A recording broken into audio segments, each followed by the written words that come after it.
gracias a Dios por eso, por cada una de las cosas que Dios siembra en nuestros corazones.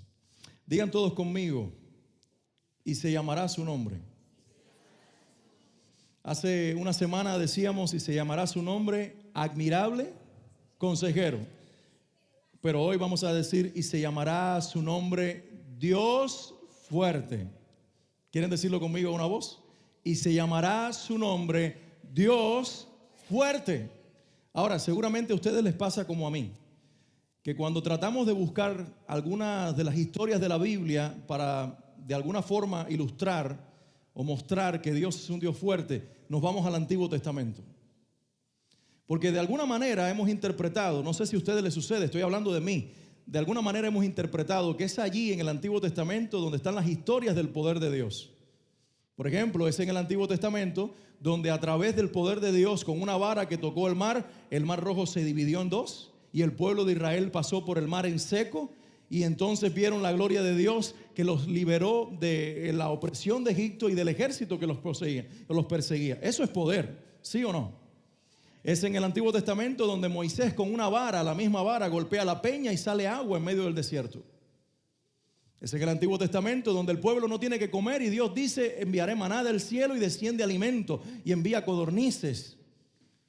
Y es precisamente el Dios que se manifiesta en el Antiguo Testamento, el Dios del David que toma una piedra y con una piedra vence al gigante Goliat.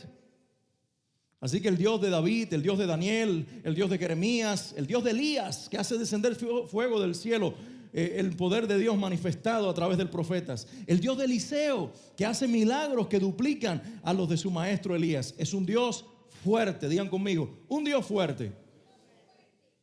Pero les invito a ponernos en los zapatos, o más bien en las sandalias de los israelitas o de los judíos contemporáneos de Jesús.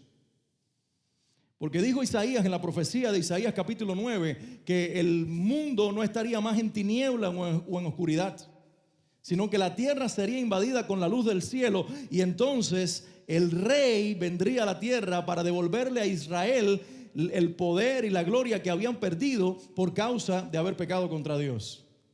Y entonces Isaías dice, y se llamará el nombre de ese Mesías, rey, y se llamará su nombre admirable consejero, Dios fuerte, Padre eterno, príncipe de paz.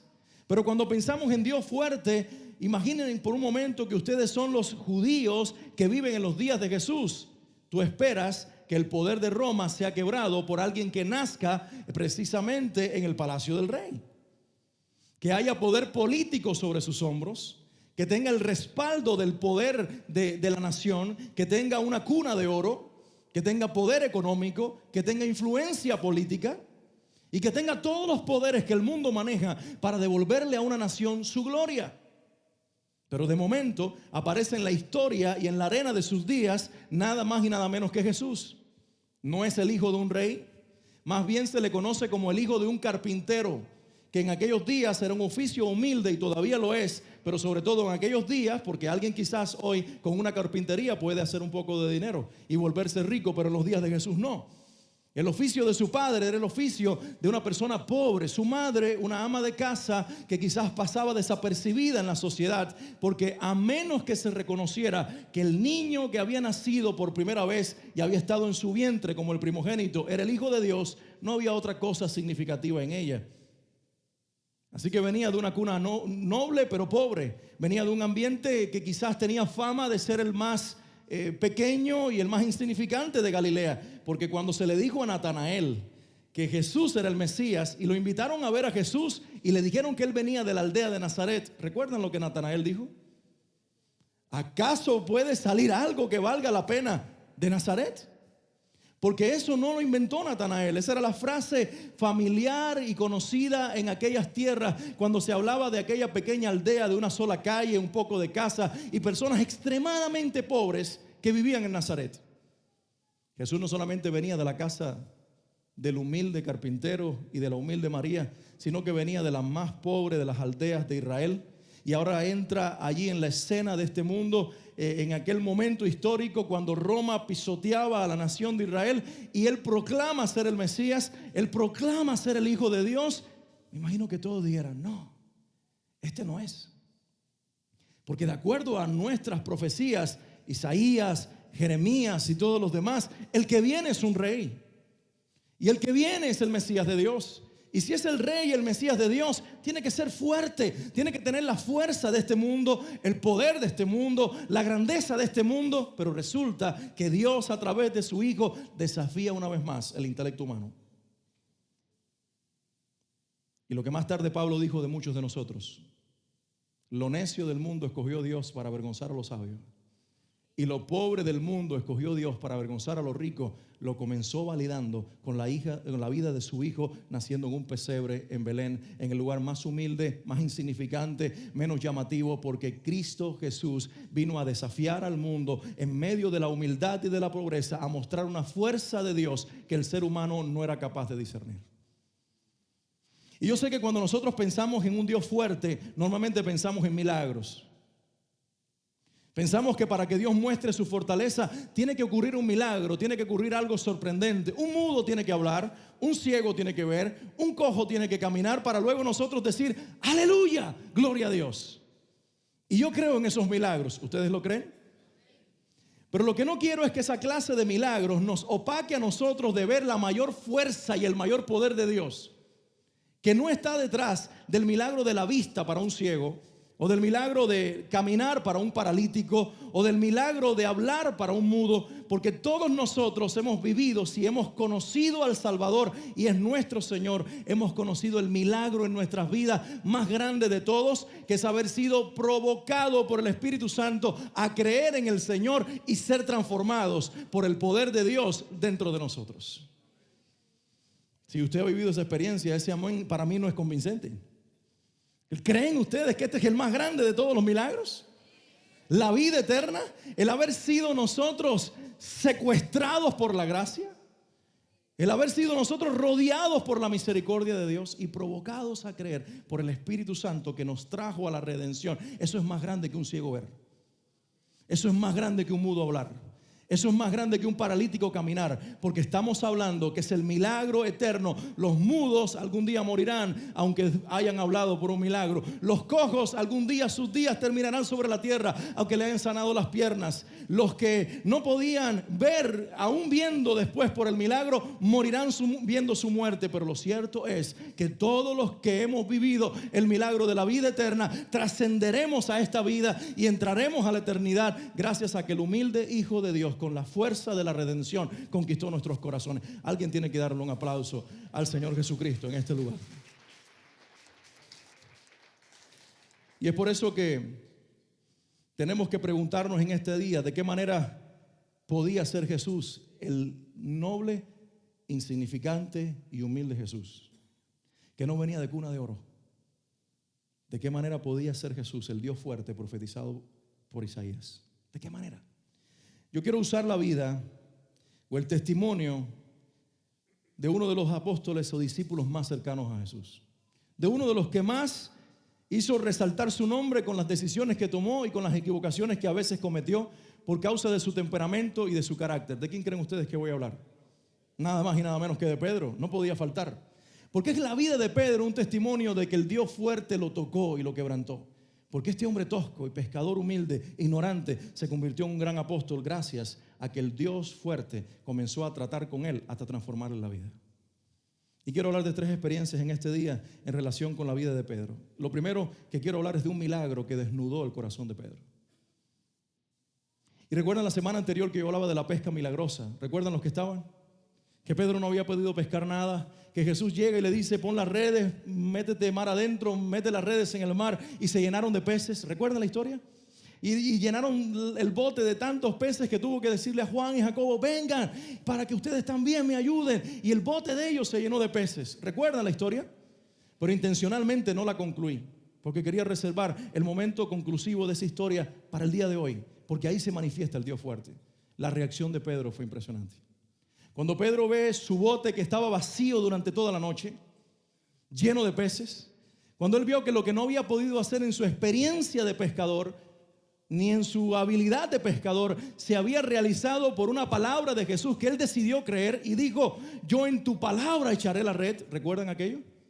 Cuando él se dio cuenta que estaba en presencia de un milagro, la reacción de Pedro es impresionante, porque él se tira de rodillas y le dice al Señor estas palabras: apártate de mí, porque soy hombre pecador.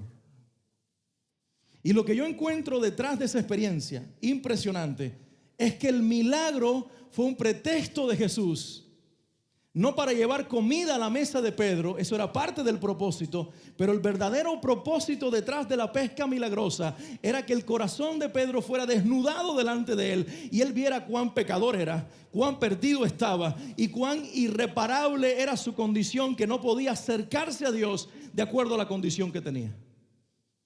Y ustedes digan, ¿qué hay de sorprendente y de fuerte en todo esto? Mucho, porque a menos que nosotros no tengamos esa experiencia, pasaremos el resto de nuestra eternidad separados de Dios.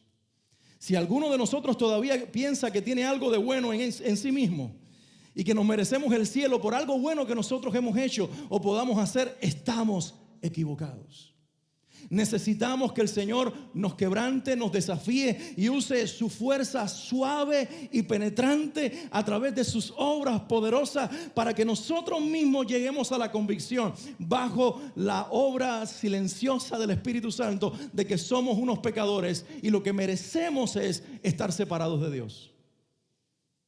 Alguien le dijo a otra persona: no puedo creer que siendo Dios un Dios tan justo y amoroso todavía envíe personas al infierno. Y el creyente miró a aquella persona y le dijo: no sabes, lo que yo no puedo creer es que siendo tan justo todavía esté enviando personas al cielo. No sé si ustedes entendieron. Pero el gran milagro o el gran detalle de Dios no es que las personas vayan al infierno por causa de su justicia. No, el gran detalle con relación a Dios es que algunos de nosotros todavía aparezcamos un día frente a la gloria de Dios y tengamos el derecho de vivir con Él eternamente, porque no nos merecemos. No nos lo merecemos.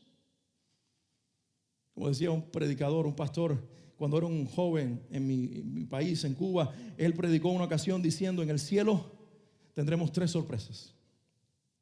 Y él decía: la primera sorpresa que tú vas a tener es cuando llegues, decirle al Señor: ¿y dónde está fulanito de tal? ¿Y dónde está Pedro el diácono? ¿Y dónde está la hermana fulana de tal? ¿Quién? No, en el cielo no está.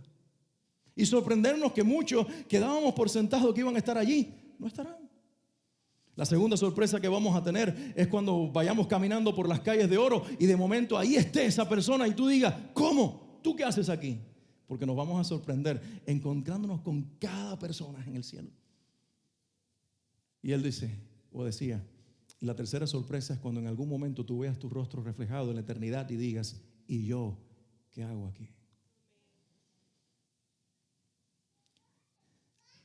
La única razón por la que tú y yo vamos a entrar al cielo, a la presencia de Dios, es gracias a que Dios, con su fuerza inigualable, penetró esta humanidad en el cuerpo insignificante y pequeño de su Hijo Jesús, en un humilde pesebre de Belén, y lo hizo vivir durante años en una aldea igual de humilde y de pobre de Nazaret.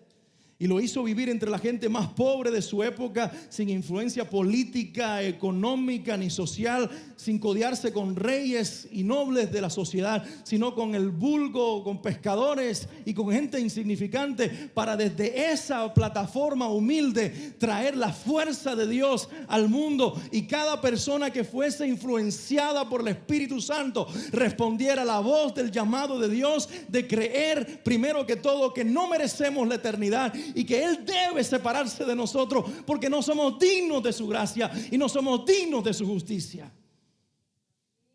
Pero eso no es lo más sorprendente de esta historia. Jesús le dice: no, Pedro, escúchame, porque yo no me voy a separar de ti, sino que más bien a partir de este momento dejarás de ser pescador de peces para ser pescador de hombres. Lo más sorprendente de esta historia es la fuerza que tiene Dios para tomar a un hombre que reconoce ser un pecador y, por la gracia de Dios, por el arrepentimiento que provocó, encontrarse con su pecado, recibir el perdón de Dios y también ser posicionado en un ministerio, en un llamado y en un estilo de vida que jamás ser humano en sus capacidades puede hacer. Porque podemos pensar, Pablo pudo ser un apóstol por todo lo que sabía. No, el conocimiento, la inteligencia, el trasfondo que tengas intelectual o social no te permitirá jamás servir a Dios. Solamente el llamado de Cristo que te tome de donde tú estás y te posicione en una vida que ahora tiene trascendencia y propósito en Él. Alguien alaba a Dios en este lugar, porque eso somos tú y yo. ¿Le puedes dar un aplauso al Señor?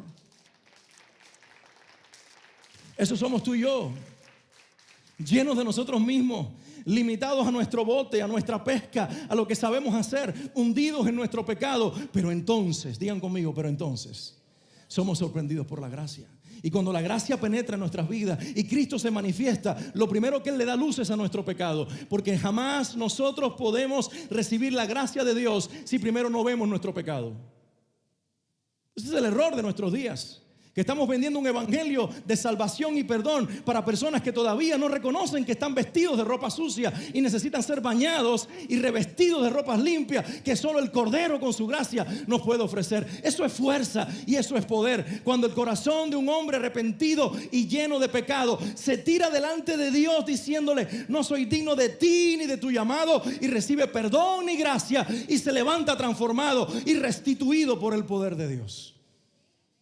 Lo que me sostiene hasta el día de hoy, después de 20 años o más de caminar con el Señor, no es lo que he aprendido, no es lo que conozco, no son mis habilidades, porque todo lo estimo como pérdida por causa del amor de Cristo. Lo que me sostiene es la misma gracia de hace más de 20 años. El mismo nombre y la misma persona. ¿Quién le iba a decir a Pedro que siendo un humilde pescador de Galilea, que quizás no podía ni tan siquiera memorizar las Escrituras, que necesitaba un maestro en la sinagoga que les enseñara las Escrituras, que él iba a tener que estudiar las Escrituras, memorizar las Escrituras y enseñar las Escrituras? Y esto me dice el poder que tiene Cristo para tomar una vida que no, ni uno mismo paga un centavo por nuestro futuro, y Él empeñar su nombre a nuestro futuro. Yo no sé si alguien entendió lo que yo acabo de decir, pero lo que te estoy diciendo es que cuando tú estás en las manos de Cristo, aunque tu familia no cree en ti, aunque las personas digan: este está perdido, esta está perdida, no ofrece nada, aunque tú mismo te mires en el espejo y digas: siempre voy a estar nadando en el mar de la mediocridad, cuando Cristo se mete en tu vida y te llama a Él, Él puede darte un futuro, un propósito y un llamado que solamente se va a sostener en Él. Y ese fue el comienzo de algo transformador y poderoso en la vida de Pedro. Jesús le dijo: no temas. Digan conmigo: no temas. Palabras claves en los labios de Jesús: no temas. No temas de tu humanidad, no temas de tu pecado, no temas de mi persona, de mi justicia y de mi santidad. Por el contrario, lo que nos separa lo uno con mi gracia. No temas, desde ahora serás pescador de hombres.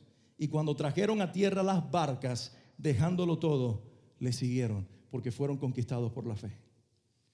Porque creyeron que realmente Él no solo, sino también los que estaban con Él, que ellos podían hacer todo lo que Jesús les ofrecía hacer, porque no lo harían en sus fuerzas, sino en las fuerzas de Jesús. Él es Dios fuerte.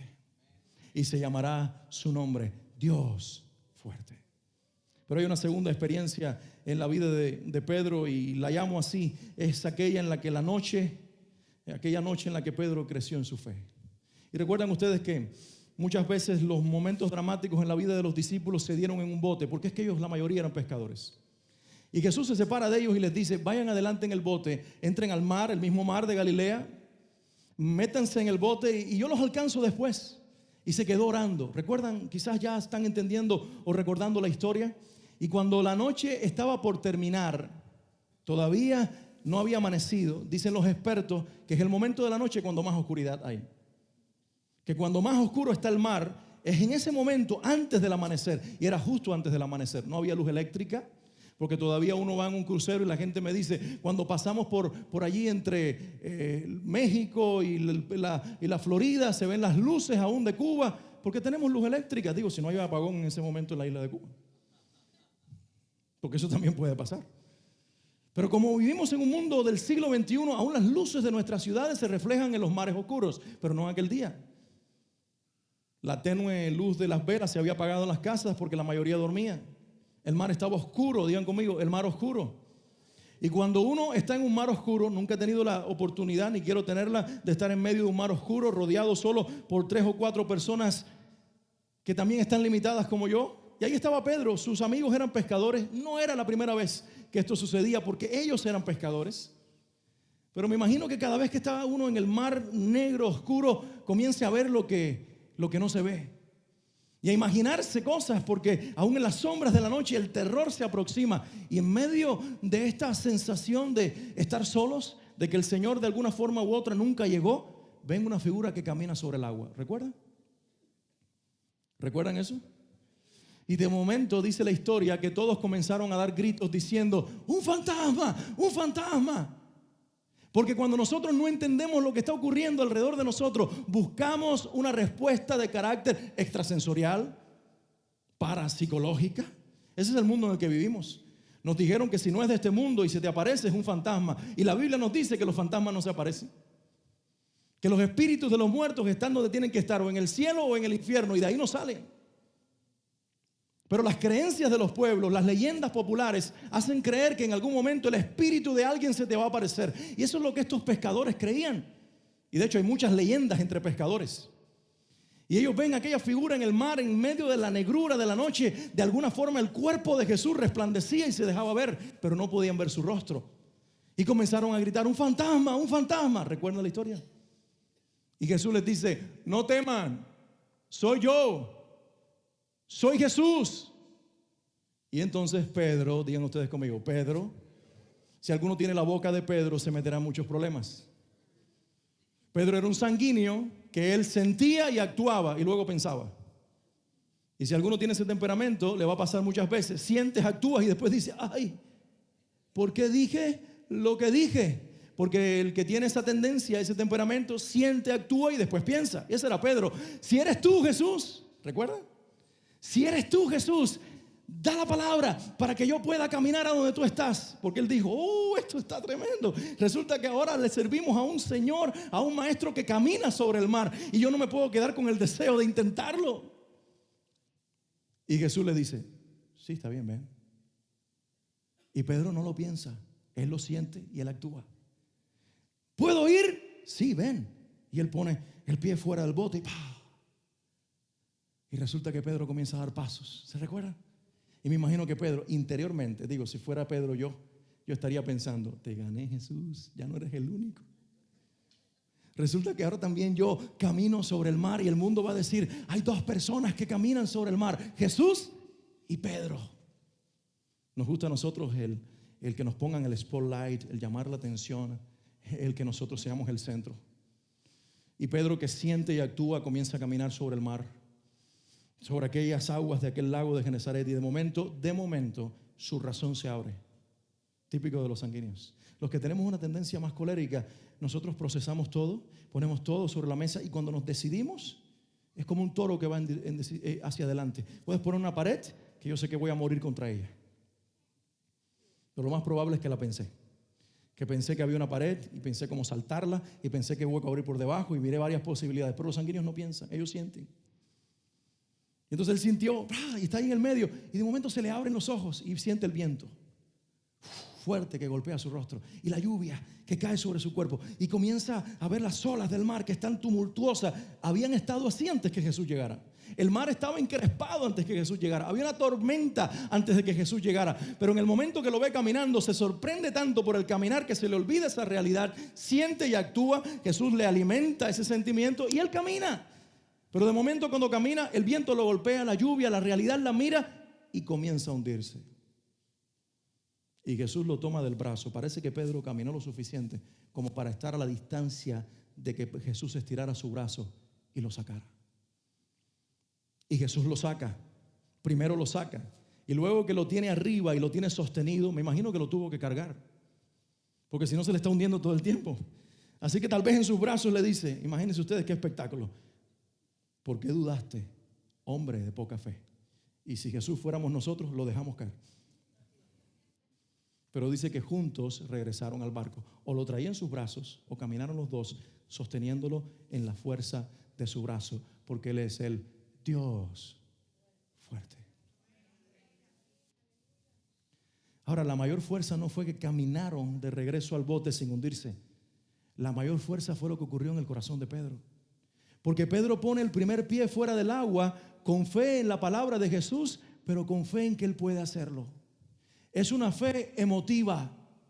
Es una fe llena de la euforia del momento. Es una fe de que te animas en medio de una predicación y de un culto y dices, sí, lo voy a hacer. Y llegas el domingo y te quieres comer en el trabajo la vida y le quieres predicar a todo el mundo y le quieres hablar a todo el mundo y estás todo emocionado hasta que viene el jefe y como un viento recio te golpea el rostro y te da una orden y te pone en tu lugar y comienzas a ver las circunstancias y la familia que se te opone y los otros que te critican, y cuando esa realidad como un mar encrespado comienza a golpearte, tú, Pedro o Pedrita, comienzas a hundirte.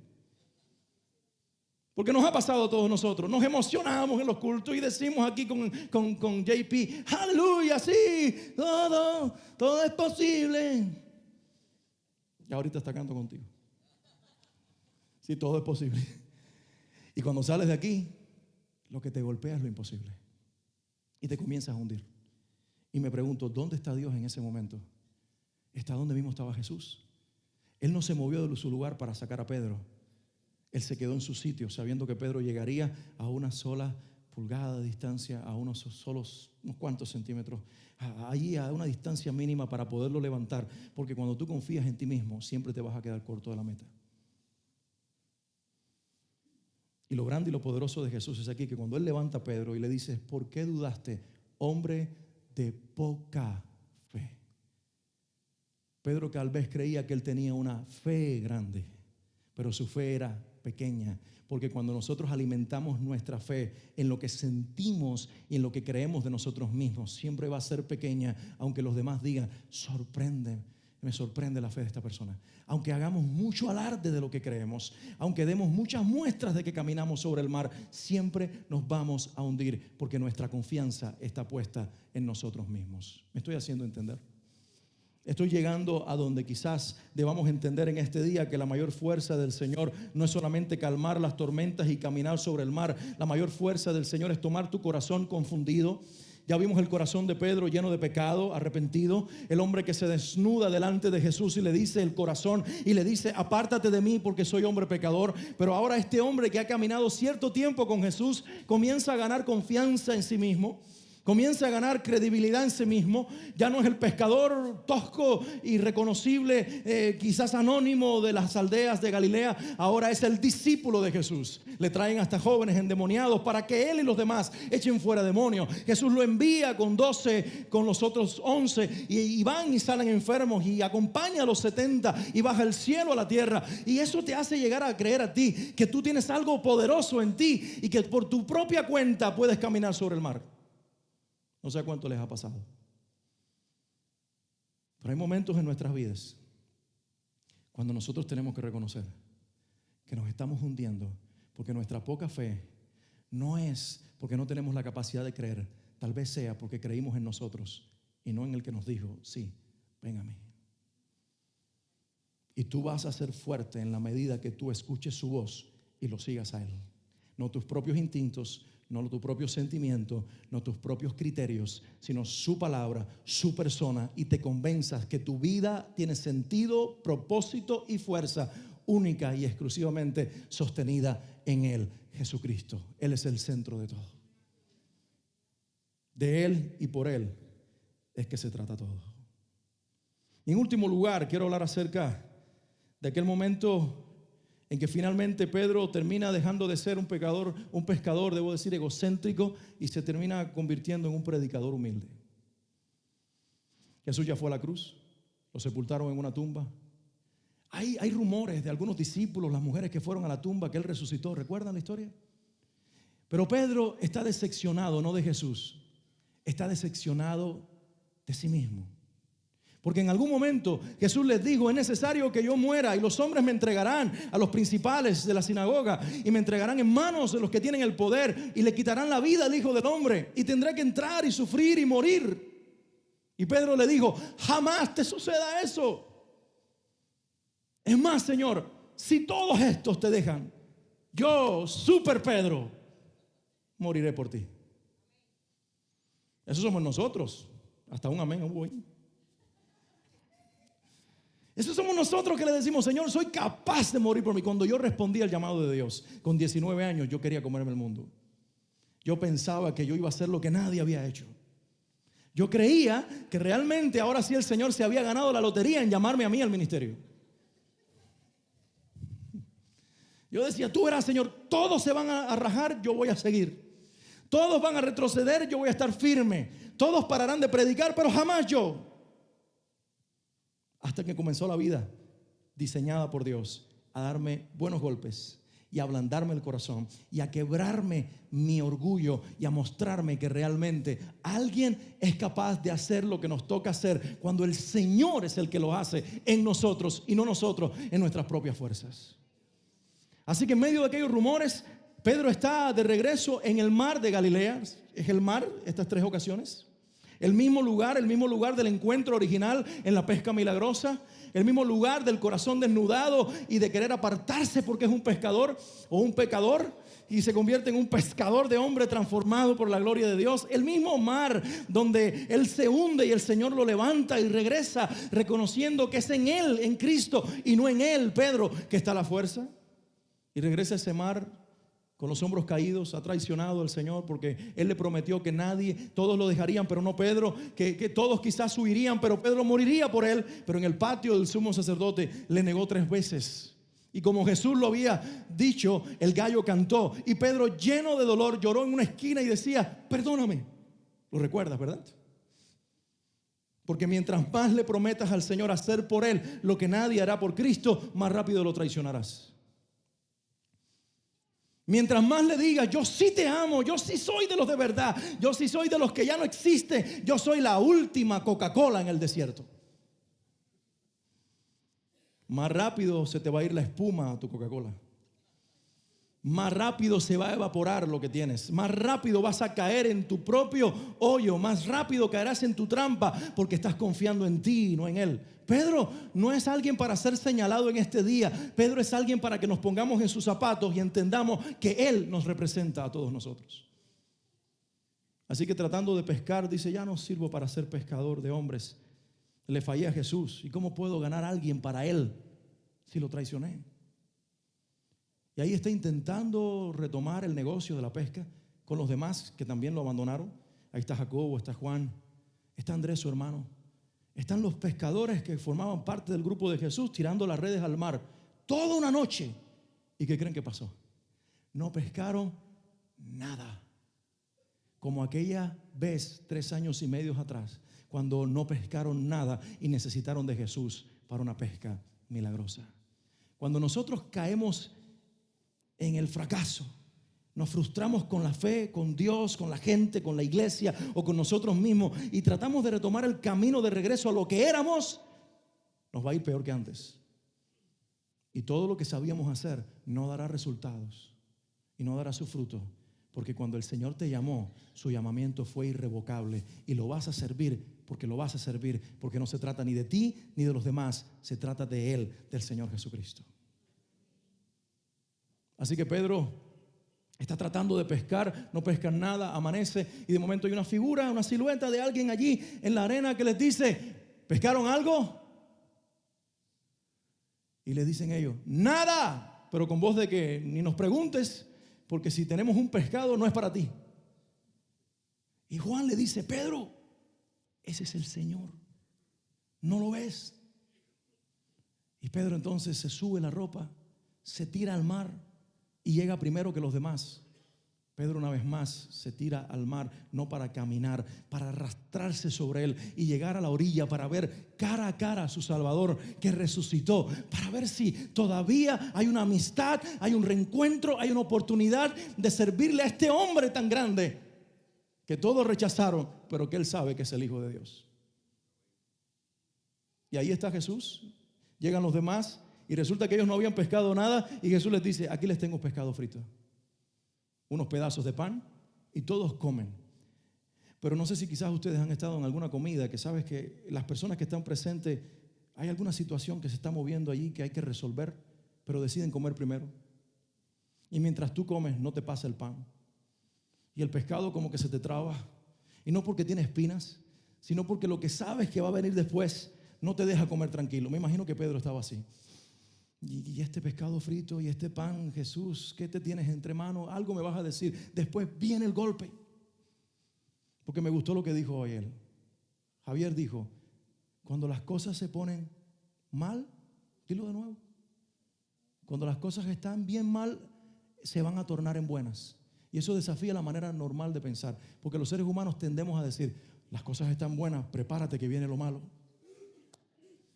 Así decían tus abuelos. Coman ahora porque después quizás... Sí, zapato nuevo, cuídalo porque... Carro nuevo, muchacho, gástalo ahora porque después quién sabe si lo vas a tener. Matrimonio nuevo, ¿no? Cuídala ahora porque después se vuelven diablos esas mujeres. Y esa es la mentalidad del mundo. Pero me gustó que tu mentalidad, no sé si se dieron cuenta ustedes, pero yo lo tomé conmigo. Esa es la mentalidad de los hijos de Dios. Resulta que Él a veces torna las cosas mal para volverlas mejor. Ellos pasan toda una noche sin poder pescar. Ellos fracasan, ahí está un pescado frito, ahí está Jesús. Ellos están atragantados porque no saben lo que va a pasar. Y después que terminan de comer, llegó el momento esperado. Jesús se vira a Pedro y le dice, Pedro, ¿me amas más que estos? Y me imagino la música de fondo. Tum, tum, tum, tum. Porque Pedro le dijo antes de la cruz, si todos estos te negaran, yo no te negaré. Y ahora Jesús le dice, Pedro, ¿me amas más que esto? Y Pedro le dice, Señor, tú sabes que te quiero. Miren la respuesta. En nuestra Biblia Reina Valera 60 dice, tú sabes que te amo, pero las demás versiones lo ponen como va. Jesús dice, agapao, ¿me amas con amor sacrificial? Pedro usa la palabra fileo, filial, amistad, la que tiene que ver cuando nos llevamos bien, hasta donde llega mi fuerza. No se atreve a decirle te amo con el amor de Dios, que la primera vez le dijo, yo voy a entregarme por ti a ese nivel. Pedro, ¿me amas con el amor ágape de Dios? Señor, tú sabes que te quiero con el amor filial del mundo. Ni tan siquiera le dice más que estos. Tú sabes que te quiero, pues apacienta mis corderos. Pedro, ¿me amas? Señor, tú sabes que te quiero, apacienta mis ovejas, le dice Jesús. La tercera vez, ¿saben qué hizo Jesús? No le dijo, Pedro, ¿me amas? Le dijo, Pedro, ¿me quieres? Y Pedro le dijo, Señor, tú lo sabes todo. Tú sabes que te quiero. Y el Señor le dijo, apacienta mis ovejas. Porque a quienes el Señor llama para servirles no son aquellos que creen que aman demasiado al Señor. Son aquellos que están convencidos que no podemos amarlo como Él se lo merece. Y que si estamos de pie delante de Él es porque Él sí pudo amarnos como nosotros no nos lo merecemos. Es decir, tú y yo no podemos amarlo como Él se lo merece, pero Él sí puede amarnos como nosotros no nos lo merecemos. Porque aquí la grandeza no es del hombre, es de Dios. Aquí el grande no es Pedro, es Jesús.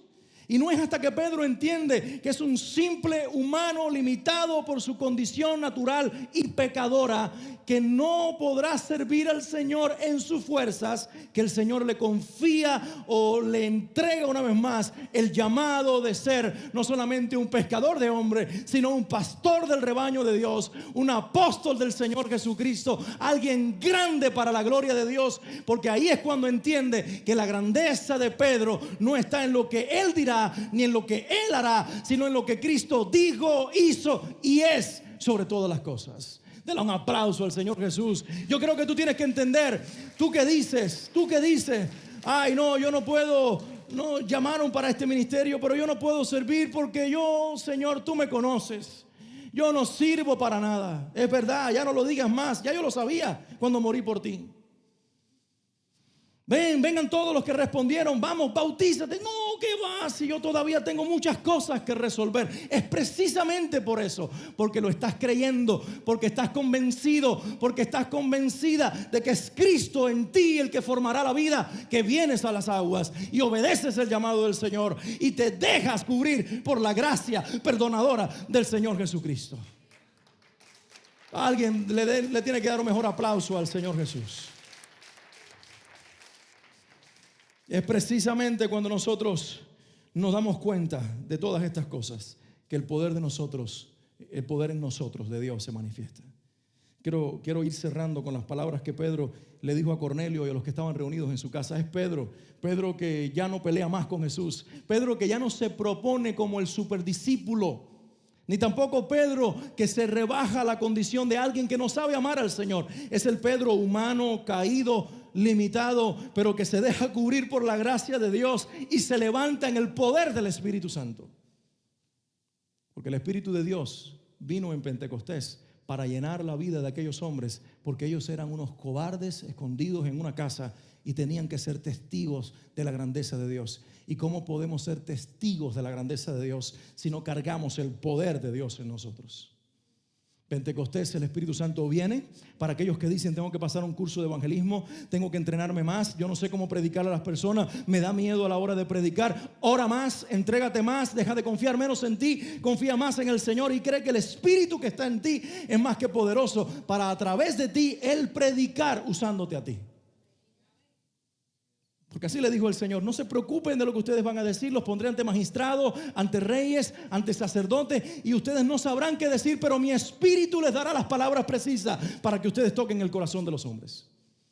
Y por eso en ese poder Pablo toca el corazón de Festo, de Félix, de los gobernadores romanos. Algunos de ellos le llegaron a decir: Pablo, casi me convence con tus palabrerías. No eran las palabras de un hombre elocuente, era el poder del Espíritu Santo saliendo a través de sus labios. Y Pedro, lleno del poder de Dios, en la casa de aquel funcionario romano, de aquel hombre llamado Cornelio, dice estas palabras: vosotros sabéis lo que se divulgó por toda Judea, comenzando desde Galilea, después del bautismo que predicó Juan, cómo Dios ungió con el Espíritu Santo y con poder, con fuerza, con poder de lo alto, a Jesús de Nazaret. Digan todos conmigo: Jesús de Nazaret. ¿De dónde era Jesús? De Nazaret, de la aldea insignificante, del lugar de los más pobres, del lugar de los más incultos, del lugar de los más ignorantes, del lugar de donde no podía salir nada bueno. Pero ahí el poder de Dios vino y ungió a un hombre para que manifestara la fuerza de Dios en la tierra. De cómo Dios ungió con poder y con el Espíritu Santo a Jesús de Nazaret, y cómo éste anduvo haciendo bienes y sanando a todos los oprimidos por el diablo, porque Dios estaba con él. Y nosotros somos testigos, dijo Pedro, de todas las cosas que Jesús hizo en la tierra de Judea y en Jerusalén, a quien mataron colgándole en un madero. A este, digan conmigo, a este, que insignificante y pobre nació en un pesebre, que creció en una aldea de Nazaret y luego colgó como débil y derrotado en una cruz. A este, diga la iglesia, a este levantó Dios al tercer día e hizo que se manifestase no a todo el pueblo, sino a los testigos que Dios había ordenado de antemano. A nosotros que comimos y bebimos con él. Lo marcó comer con el Señor. A nosotros que comimos y bebimos con él después que resucitó de los muertos, y nos mandó que predicásemos al pueblo y testificásemos que Él es el que Dios ha puesto por juez de vivos y juez de muertos. De este dan testimonio todos los profetas, que todos los que en Él creyeren recibirán perdón de pecados por su nombre. Pedro dice: yo lo vi después de resucitado, yo comí con él, él me dijo que predicara, me cambió la vida en aquella comida, me transformó con su gracia y con su perdón, con sus palabras y con su llamado. Yo, el que no podía, ahora puedo, y testifico las palabras de los profetas de que en el nombre de Jesús, dice Pedro, y digo yo también, todo el que crea será perdonado y todo el que se arrepienta será traído a la gracia y al perdón de la cruz. Alguien tiene que decir amén. La conclusión de este mensaje es esta: Isaías no se equivocó cuando dijo que Jesús iba a ser el Dios fuerte. Porque si bien Jesús no abrió el mar en dos, aunque calmó tormentas, aunque dio vista a los ciegos, si bien Jesús no nació en el palacio de Herodes, no tenía la influencia política, ni la influencia social, ni mucho menos la religiosa, porque los líderes religiosos querían matarlo. Si bien Jesús no tenía el respaldo de los hombres, tenía el respaldo del Padre. Y su fuerza mayor no fue tanto los milagros que hizo, los cuales creemos y los seguiremos viendo. Pero su mayor fuerza y poder fue Pedro, fueron los apóstoles, fueron los hombres y fueron las mujeres transformados en cada encuentro que tuvieron con Jesús. Hoy yo celebro Navidad porque cada uno de estos años de caminar con el Señor, yo pensaba que lo había visto todo y se lo digo al Señor. Tú me sorprendes cada día mostrándome tu poder y tu fuerza, no cambiando al mundo, cambiándome a mí, que estaba tan perdido y no podía hacer nada con mi propia vida. Pero gloria sea al Señor, que su Espíritu me convenció y me trajo a la fe y al arrepentimiento, y en la gracia me sumergió. Y en ese mar de gracia lo que encuentro es que cada vez es más profundo, hay más perdón, hay más misericordia y hay mucho más de Dios para derramar en los que creen. A ese Jesús yo celebro una Navidad más, porque Él es el Dios fuerte. Él es el Dios fuerte. Y puedo decirte con toda confianza, no ha terminado contigo, como no lo ha hecho conmigo. Pero también puedo garantizarte, jamás perderá la batalla contra tu propia persona.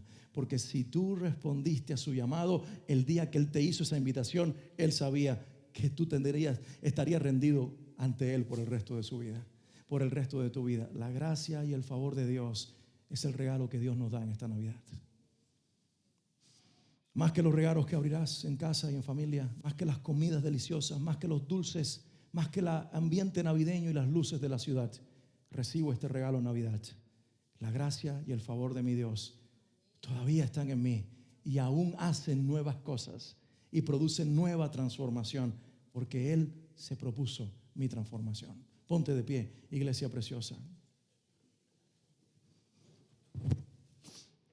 A lo mejor llegaste aquí en una de las dos actitudes que tuvo Pedro a lo largo de estas historias que compartí. O llegaste pensando que tú eras la super cristiana o el super cristiano, o llegaste aplastado por tus propios errores. Y la historia de Pedro nos muestra a un hombre que en los dos extremos, de creer mucho en Él y de no creer nada en Él, tuvo una respuesta sorprendente de Jesús. Pedro, para cada uno de tus errores existe uno solo, que es la solución: Jesús. Iglesia preciosa, para cada uno de tus errores, ya sea porque crees mucho en ti o porque crees muy poco en ti. Qué bueno que creas poco, pero estás equivocado si cuando lo poco que crees de ti te separa de Dios. Siempre corre al Señor, porque Él siempre será la solución.